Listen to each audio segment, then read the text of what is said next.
Hello, I'm Prisma Kinanti of the Indonesia channel in Jakarta, and this is your weekly look at the dynamic Southeast Asia region. July ended with the discovery of what could be key evidence in a global mystery.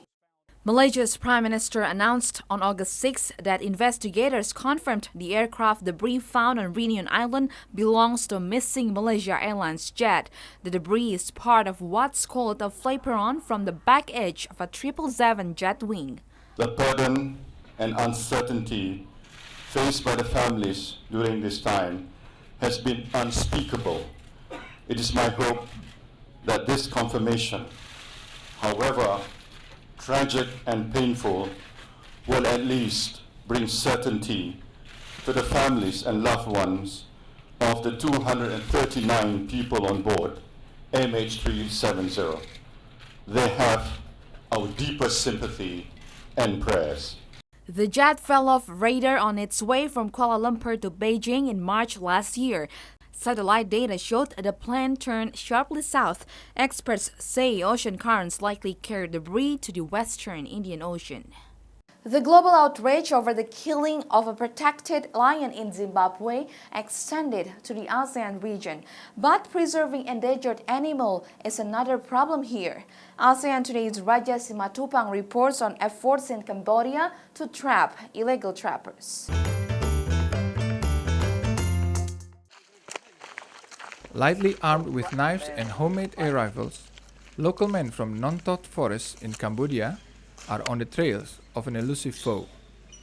The head of the group is Ben Davis, an American, who pays for the patrols himself. They are on the search for illegal loggers and animal trappers armed with assault rifles. However, after an extensive search, the team has had little success. Unfortunately, we're not able to find any of it except this one 30-liter jug of gasoline. So there's probably 6-10 chainsaws also out there somewhere, but we don't know where they're at. And the loggers are just hanging around watching us to see what we're going to do. Ben lives with his wife, Sharon Davis, and daughters Chera and Emily in the heart of Non Tot Forest, in a 2-bedroom wooden house made from fallen trees. They moved into the jungle 9 months ago with plans to establish an ecotourism project run by paid locals with 3 houses, zip lines, a swimming pool, and nature trails for visitors. But before they can focus on that, they are working on protecting what's left of the forest. With most of the illegal logging taking place at night, the men are forced out on night patrol. They listen to distinctive sound of chainsaws in the distance, while GPS is used to help navigate around the jungle in the dark. ខ្ញុំគិតថាក្នុងចិត្តខ្ញុំថាទៅថ្ងៃមុខការងារសហគមន៍ខ្ញុំថាវាយស្មានគិតក្នុងចិត្តខ្ញុំថាអាចមានការរីកចម្រើនអាចជោគជ័យទៅមុខបើយើងចាប់ពីប៉ុណ្ណេះទៅរហូតមានការរីកចម្រើនក្នុងសហគមន៍ទេសចរគឺគេចុះមកម្ដងតិចដែរ The men earn a monthly salary along with $70 bonus of every logger's chainsaw they seize, as well as $5 for every can of petrol. Non Tot is known for its wildlife, including rare species like sambar deer and banteng, now hunted almost to extinction for food, as well as valuable trees, including rosewood and other rare species, almost all of which have been cut down. For now, the patrols continue, and Davis vows they'll keep going for as long as there's anything left to protect. Raja Simatupang for ASEAN Today. Recent global outbreaks of disease are boosting sales of medical equipment and supplies in Malaysia. The industry is a key driver of the economy there, as ASEAN Today's Andita Winda explains. The growing threat of contagious diseases around the world, such as SARS and bird flu, has driven a higher global demand for medical equipment. Malaysia cashes in $5 billion a year thanks to this industry, which grew 10% last year. Local small and medium enterprises produce a huge variety of medical devices, from disposable catheters to finely hand-finished surgical instruments. And this industry is considered to be key in driving the country's economic development, pouring in government support to the sector for medical devices. We played a role from the aspect of, building the competitiveness in manufacturing. So the manufacturing excellence, operation improvements, we share some best practices among the members. Medical gloves are the biggest component in the industry, and Malaysia produces 2/3 of world's medical gloves, including natural and synthetics examination gloves, which in total amounts to more than 100 billion pieces a year for the country. Hartalega was the first local company to develop a lightweight nitrile glove. The answer to better capabilities is technology, is innovation. Right? It's not about how many gloves we produce anymore. It's about what kind of gloves we produce to cater for the ever-changing market needs. It's about the quality of the gloves. It's about how efficiently we do it. Malaysian glove companies are expected to capture a 65% share of the global glove market by 2020, up from 58% currently.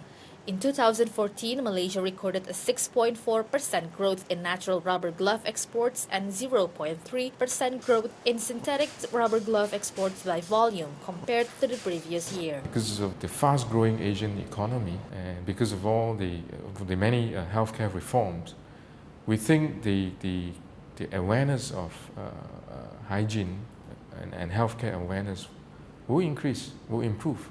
Then the growth in demand of gloves, it will be huge. Hartalega is currently investing $600 million in expanding its production. In Asia, the use of examination gloves per capita is less than 5 per year, compared to 100 in Europe, making it easy to see why Malaysia's glove makers are so optimistic.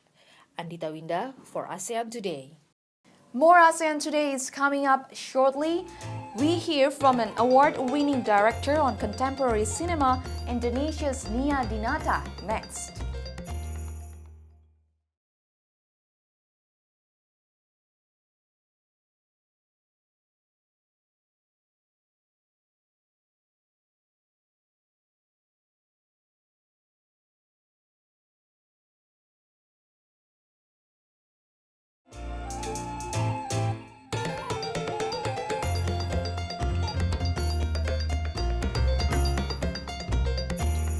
You're watching ASEAN Today. I'm Prisma Kinanti in Jakarta.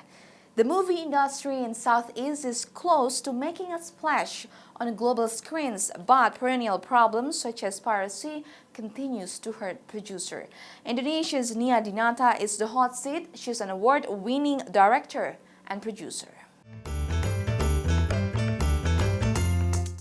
Well, other countries in Southeast Asia also facing similar problems because even when I was in Bangkok, in Chatuchak Market, I found my film Arisan in their pirated DVD sellers and other Thai movies that were pirated at that time. So I think it's Indonesia and other Southeast Asian countries are facing similar problems, and we have to fight all of the pirates together. It's really hard because their distribution channels are very wide and big and systematic.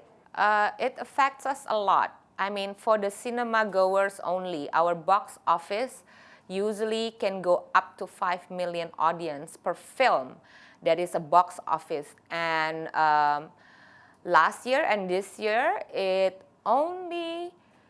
think it only goes up to 600,000 audience, maximum audience of Indonesian films. And it really worries me because maybe people say are having a new attitude, a really negative attitude towards Indonesian films, thinking that why should I go to the cinema where I can download anywhere I want, or illegally, or buying the pirated DVD anytime, and it's really sad. Well, for starters, yeah.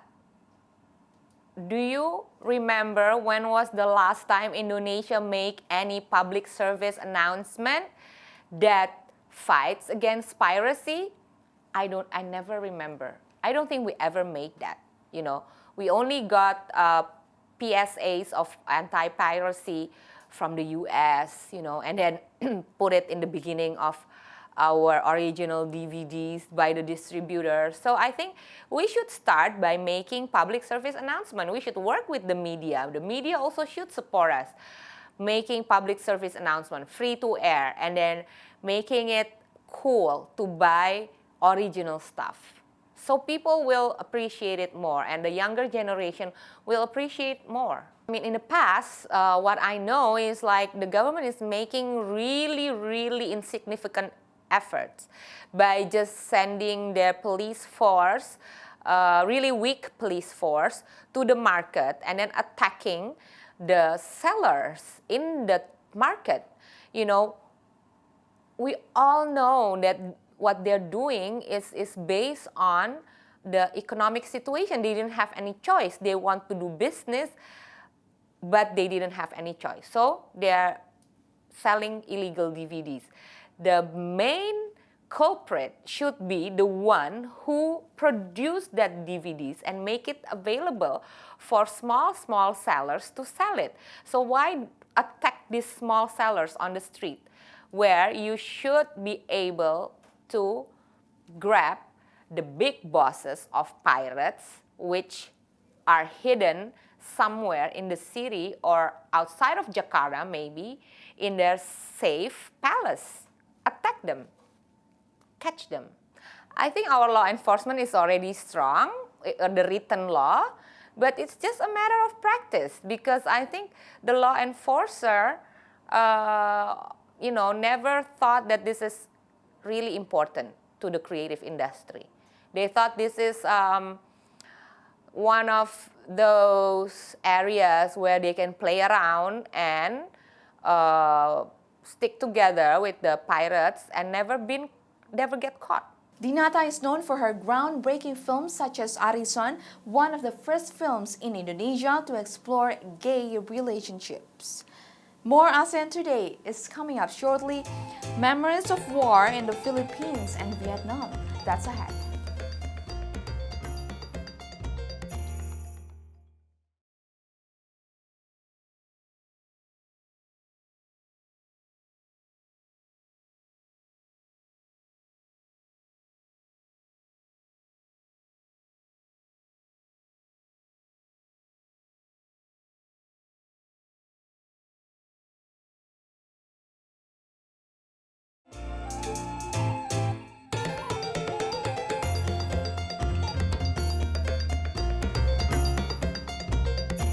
This is ASEAN Today, coming to you this month from Jakarta.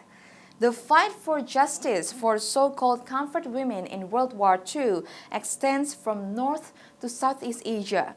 In the Philippines, women forced to be sex slaves say they want to erase the horrible memories. ASEAN Today's Raisa Chantami reports. The Philippines was occupied by Japanese troops between 1942 and 1945. And at that time, more than 1,000 Filipino women fell victim to sexual slavery committed by the Japanese soldiers during the World War II. The survivors of that era began to fight for their rights after former comfort woman Rosa Henson went public with her story in 1992. 2 years later, Leah Filipina, an organization of those comfort women, victims and survivors of rape and military sexual slavery by Japanese troops during the war, was launched.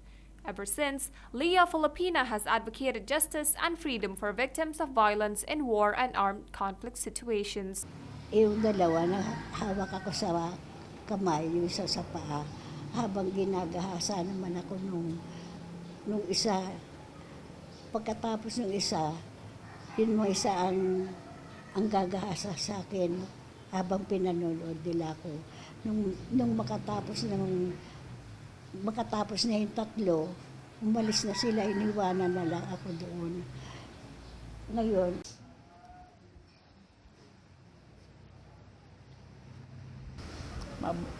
maligaya kami nga mamuhay sa loob ng asyenda. Pero nung dumating ang Hapon 1942, nagbago ang aming buhay dahil ang ginawa ng garson ng mga Hapon. Pagkatapos ng pagbaba namin sa Sentral, Talisay, dinala ako ng isang Hapon doon sa may bahay na may kwarto-kwarto. Pagkatapos, Binalandra niyo, itinulak niya ako papasok sa loob. Pagkatapos noon, hindi nagtagal. May dumarating na isang hapon. Nakap niya ako pagkatapos ginahasa ako. The organization has gathered the records of 174 survivors, of whom 80 have passed away. Now only 6 survivors are able to stand and fight for justice. Magsalita ako sa Japan. Sabi ko, sinungaling si Abi. Sinasabi niya na walang ebidensya. Ako kakuha ang tunay na ebidensya. Ang pinaparating ko sa gobyerno ng Hapon na sana aminin nila mga krimen na ginawa nila at pananagutan nila ang lahat ng bansa na may komportuma. Panagutan nila ang ginawang krimen sa mga babae. At ako, kami ayaw na namin ng gera. Kasi kung may gera, nangyayari sa amin ulit pa ulit. Pag ibinigay na yun sa amin, maaaring manahimik na kami. Pero hanggat hindi ibinibigay ang justice sa amin, tuloy pa rin ang laban namin. Kahit matanda na ako ganito, hindi ako titigil. Sasama pa rin ako dito para... On August 14, 2014, survivors from Lea, Filipina, as well as their children and grandchildren, staged a protest in front of the Japanese embassy in the Philippines, as well as commemorating the International Memorial Day of Comfort Women. They were demanding recognition and compensation from the Japanese government for the sexual slavery committed by Japanese soldiers in World War II. Raisa Chantami for ASEAN Today. Here are several events on the ASEAN calendar. General Santos City in the Philippines will celebrate the Tuna Festival the first week of September. The American rock band Bon Jovi will begin an Asia tour here in Jakarta at Gelora Bung Karno Main Stadium on September 11th. And the 34th River Kwai Half Marathon will be held on September 13th in Kanchanaburi, Taiwan. It's been 40 years since the North and South Vietnam reunified, but memories of the conflict remain alive for a former soldier. ASEAN Today's Robin Purba has the story of a difficult family experience. When Lu Din Chu was drafted into the South Vietnamese army, he had no idea how going to war against his father would change his life. His parents had moved quickly to the north in 1954 to support the communist cause after the country was split in half. Chu, just a baby then, was left behind with his sister to be raised by his grandmother just outside Saigon, now Ho Chi Minh City. When Chu was called to go to war in 1972, the 19-year-old wasn't thinking about his father, who was a high-ranking northern official at that time. He knew only that if he refused to leave law school, he could be jailed or sent to the front lines where death was almost guaranteed. Con như vậy thì con không nên cầm súng chống lại cha mẹ mình. Cái điều đó đúng. Muốn tìm trốn lính mà không có thì thôi. Chu fought against the Viet Cong southern insurgents and rose to the ranks of second lieutenant, earning medals for his bravery and for the injuries he endured. As the North closed in April 1975, Chu was told he should leave the country. To him, the end of the war meant a family reunion he had longed for since childhood. Chờ ở lại để gặp được ba má, dù rằng theo cái lời tuyên truyền đó là mình nghĩ là mình phải trả giá hơi nặng. Tại vì lúc đó đồn là tắm máu, đồn là gì sẽ bị nhục hình đồ đủ thứ hết á.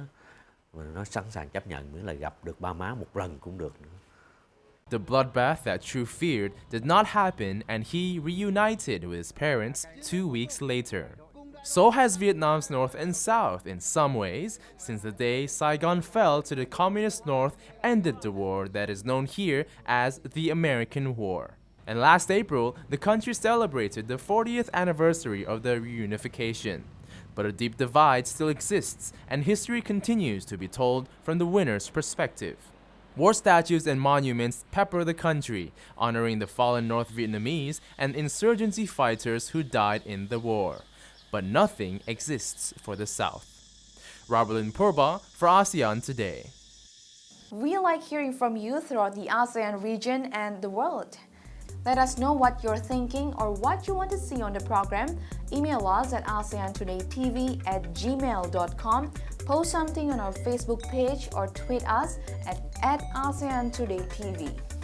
One more story before we go. Malaysia has a new plan in sparking romance among giant pandas. The Giant Panda Conservation Center at Malaysia's National Zoo is trying to help the breeding program for star attractions Feng Yi and Fu Hua. The zoo will close the panda complex to allow the pair to have more intimate time together. The pandas are in good health, both born in August 2006. They were loaned by China for 10 years to commemorate the 40th anniversary of diplomatic ties between the two countries. And Singapore celebrated its 50th anniversary on August 9th. A 3-hour-long parade highlighted the day's celebration, showcasing ethnic performances and an aerial show by 50 military aircraft. The official logo for the celebration was a red dot, a symbol of pride and defiance ever since the regional leader referred to Singapore just as a little red dot on the map. And that's ASEAN Today for this week. I'm Prisma Kinanti of the Indonesia channel in Jakarta.